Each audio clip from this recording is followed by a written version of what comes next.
رايح بينا على فين يا ذكاء اصطناعي؟ مش مصدقني؟ طب شوف الفيديو ده. هل تعلم أن مشروع رأس الحكمة التنموي قد يكون المفتاح لجذب الاستثمارات الأجنبية الضخمة إلى مصر؟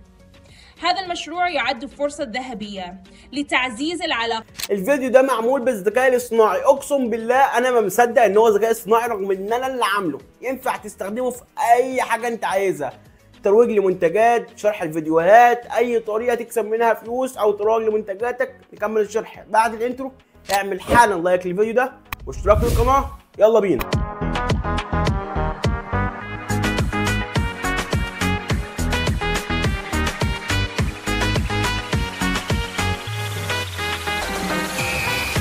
السلام عليكم ورحمة الله وبركاته، ازيكم كويسين؟ نفكرك ان الموقع ده مش جديد ولا حاجة، الموقع ده اشتغلنا عليه قبل كده، ولكن اشتغلنا عليه في ادوات معينة او في تولز معينة. ما نطول على بعض، يلا بينا نخش على الشرح على طول.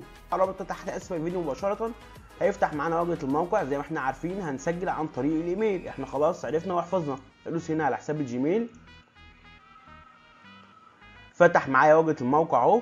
وطبعا احنا عارفين ان ده موقع الترندات، برضه هتلاقيه تحت اسفل الفيديو مباشره، واتكلمت عليه قبل كده في فيديو منفصل. تمام، نرجع تاني للموقع بتاعنا. اختار اي حاجه مش مشكله. تمام، سبميت. هيفتح معانا واجهه الموقع بالشكل اللي انت شايفه قدامك ده. هبدا انزل تحت خالص كده على اخر اداه معانا اللي مكتوب عليها كلمه نيو دي كده معينه، اللي هو URL تو فيديو. هدوس عليها وابدا اجربها. هو انا اصلا الاداه دي خاصه بان انت ازاي تعمل فيديو خاص شرح بالمنتج بتاعك. لو انا عندي مثلا منتج على امازون، على اي منصه من المنصات دي، وعايز اعمل لها فيديو شرح، تمام. ولكن انا هتكلم فيها عن اي حاجه، انا عايز اعمل فيديو لاي حاجه، وليكن مثلا المقالات الترند اللي انا بقول عليها كل مره ان احنا ينفع نكسب منها من خلال مشاهدات الترند. حلقه الموقع بتاعنا الخاص بالترندات، اقدر اشتغل طبعا على اي دوله انا عايزها. لو خيرت ايجيبت دي اختار اي دوله انا عايزها. اشتغل على مصر، هقدر ابحث عن اي مقاله انا عايزها، وليكن مثلا كل ده خاص بالكوره، ولكن انا مش شغلنيش الكوره، وليكن مثلا خلينا نخش على راس الحكمه. تمام، هيبدا يجيب لي المقالات بكل سهوله اهو اللي بتتكلم عن راس الحكمه. هبدا اختار اي مقاله فيهم. اليوم السابع، صدى البلد، المصري اليوم، اي مقاله. خلينا مثلا نخش على المصري اليوم او اي مقاله انت عايزها. هبدا كل اللي انا هعمله، سيبك من المصري اليوم عشان عليها اعلانات، هاخد اليوم السابع مثلا. تمام، هبدا اخد رابط المقاله نسخ كده، وهبدا اروح على الموقع بتاعنا تاني، وابدا احط رابط المقاله هنا واقول له كرييت فيديو. بس هايجن مش مجاني، موقع مدفوع، ولكن انت ينفع تستخدم الطريقه دي باكتر من حساب ايميل عن طريق موقع مثلا زي مهمل. كل مره بقول نفس الكلام، عن طريق مثلا موقع زي مهمل او تيمبي مو. الموقع دي بتديك عدد لا نهائي من الايميلات ينفع تستخدمهم في الموقع.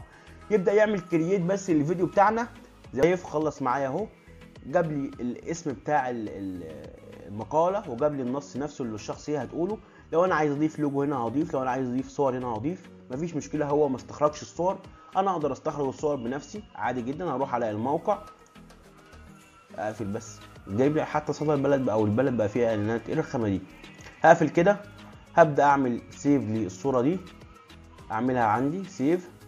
الصوره بتاعتنا رفع زي ما انت شايف كده، وابدا ادوس على كلمه نيكست. بقول لي حدد اللغه اللي بتاع الفيديو، هدوس على كلمه عربي. طبعا زي ما انت شايف دي الهاشتاجات اللي طلعت لي، ممكن طبعا اشتغل عليها كلها علشان يعمل لي فيديو بتاعي ترند. بعد كده هدوس على كلمه نيكست. طبعا هنا بيقول لي اللوكال لو انت عايز تحدد الدوله، بس طبعا الخط ده مدفوع. حدد لي خلاص السكريبت بتاعي على اكتر من حاجه. بيقول لي اختار السكريبت اللي يعجبك فيهم. طبعا هنا سكريبتات مختلفه، يعني زي شكل لي الكلام بطريقه مختلفه. ابدا اختار السكريبت اللي انا عايزه.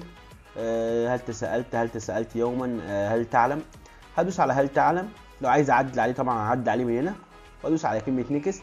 كل ده بيديني خيارات الفيديو بتاعي. تمام، يبدا يعمل لي جينيريت للفيديو بتاعي. طبعا الطريقه دي زي ما قلت لك ينفع تستخدمها في اي حاجه انت عايزها. انا عايزك تبص بقى على شكل الفيديو كده بعد ما اخلص. تعال نشغل كده على نفس هل تعلم أن مشروع رأس الحكمة التنموي قد يكون المفتاح لجذب الاستثمارات الأجنبية الضخمة إلى مصر؟ تحس ان الفيديو حقيقي. هذا المشروع يعد فرصة ذهبية لتعزيز العلاقات الاقتصادية بين مصر والإمارات، ويعتبر دافعا لخلق المزيد من فرص العمل وتحسين مؤشرات الاقتصاد. شايف مثلا يهدف حاطط له الصوره وهي بتتكلم معاها، ودي مثلا هي بتتكلم وهي الصوره في الخلفيه. هل تعلموا أن مشروع رأس الحكمة التنموي قد يكون المفتاح لجذب الاستثمارات الأجنبية الضخمة إلى مصر؟ تحط الكابشن هذا المشروع تمام. لو انت عايز تغير الافاتار بندوس على كلمه افاتار ونبدا نغير اي افاتار انت عايزه، وليكن مثلا يا سيدي ده الافاتار اللي احنا اخترناه. خلينا مثلا نختار اي افاتار تاني، وليكن مثلا هنختار الافاتار ده مثلا يعني، او هنختار الافاتار ده، اي افاتار انت عايزه حقيقي اكنك عامل فيديو او حد عامله لك. هو اصلا الاداه دي خاصه بالمنتجات زي ما انا قلت لك، ان انت بتعمل ترويج للمنتجات الخاصه بيك. وليكن مثلا خلينا نختار الافاتار ده. خلاص انا اخترت الافاتار واخترت السكريبت وخلاص رسيت على كل حاجه. هبدا ادوس على كلمه سبميت بس حفظ للفيديو بتاعي. طبعا هنا خلاص حمل الفيديو بتاعي، هدوس على كلمه اوكي. الفيديو كده بتاعي انتهى. هجيبه منين يا عبد الرحمن؟ هروح على كلمه بروجكت، هتلاقي الفيديو بتاعي بيتحمل هنا لسه 25%. يخلص بس 100% ونرجع نشوف الفيديو تاني. وزي ما انت شايف الفيديو خلص معانا او انتهى معانا اهو. هبدا ادوس عليها كده زي ما انت شايف، هيبدا يفتح معايا شكل الفيديو. تعالوا نتفرج مع بعض عليه.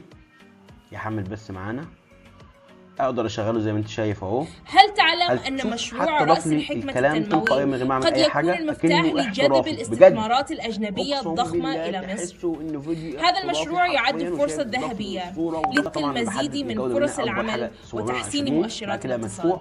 يهدف المشروع إلى تقليل عجز الموازنة وزيادة احتياطي النقد الأجنبي، مما يعني استقرار. وبكده نكون عرفنا واحدة من أحسن أدوات الذكاء الاصطناعي اللي ينفع نستخدمها في أي حاجة احنا عايزينها. عايزين نعمل ترويج لمنتج، عايزين نعمل فيديو احترافي، عايزين نشرح أي حاجة، عايزين نقول أخبار، نقول أسعار، نقول أي حاجة. وبكده نقدر ننشر الفيديو على أي منصات السوشيال ميديا ونكسب منها من خلال الإعلانات أو الترويج. أو تعمل لايك وسبسكرايب وكومنت رايك. ولو عندك أي سؤال تحت في الكومنتات. سلام.